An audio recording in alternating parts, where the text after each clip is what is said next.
Hello friends, কেমন আছো তোমরা? আজকে আমি হারভেস্টিংয়ের কোনো ভিডিও নিয়ে আসছি না। আজকে যে ভিডিওটা নিয়ে আসছি সেটা হলো গাছ লাগানোর। আমার হাতে যে ট্রেটা দেখছো এগুলোর মধ্যে তিতকরলা গাছ আছে। এখানে 6টি গাছ আছে। এগুলো আমার জেঠানি আমাকে দিয়েছে, পঞ্চায়েত থেকে ওনারা এনেছে, কিন্তু আমাকে প্রায় 1 মুঠের মতোই দিয়েছে, কিন্তু মাত্র 6টা গাছ উঠেছে। এ হলো একটা মাছের পেটে। আমি এখানে গাছগুলো লাগাবো, যদিও এখানে মাটিগুলো আমার আগের থেকে তৈরি করা। তারপর আমি তার জন্য কিছু শুকনো গোবর আর কিছু মাটি মানে রোদ্রে দিয়ে রেখেছি, যাতে এগুলো ঝুরঝুরে হয়ে থাকে আর কি। তারপরে এগুলিকে নিয়ে আমি প্রথমে যে কী করলাম, মাছের পেটির মধ্যে যে মিষ্টি আলু গাছ আছে এগুলো আমি তুলে নিলাম।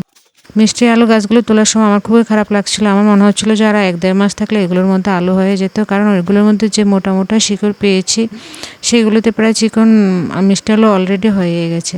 তারপর আমি পেটের লতা টতা যা নোংরা ছিল সবগুলো সরে এগুলোর মধ্যে আমি কিছু পরিমাণে শুকনো গোবর, তারপরে কিছু কোকোপিট এগুলো মিশিয়ে নিলাম।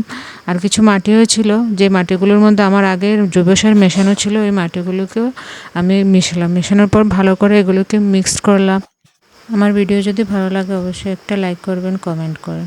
মাটিগুলোকে আমি ভালোভাবে মিশিয়ে দিলাম। বড় বড় যে মাটির টুকরোগুলো ছিল এগুলোকেও হাত দিয়ে ভেঙে দিলাম। এই হলো ফাইনাল লুক মাটি মেশানোর পরে।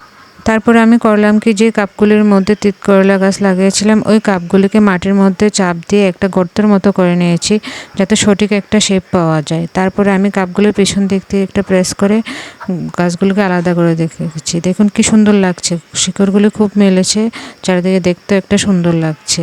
আর আমার এই গাছগুলোর মধ্যে আমি কোকোপিট দিয়ে বসিয়েছিলাম, শুধু কোকোপিটে, আর অন্য কিছু মেশাইনি।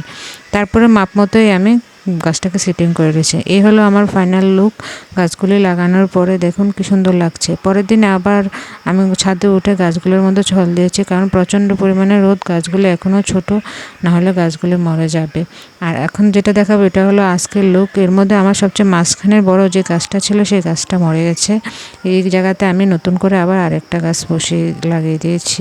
ভিডিও ভালো লাগলে অবশ্যই একটা লাইক করবেন, কমেন্ট করবেন। যারা পুরো ভিডিও দেখলেন তারাও বলে যাবেন যে পুরো ভিডিও দেখেছেন।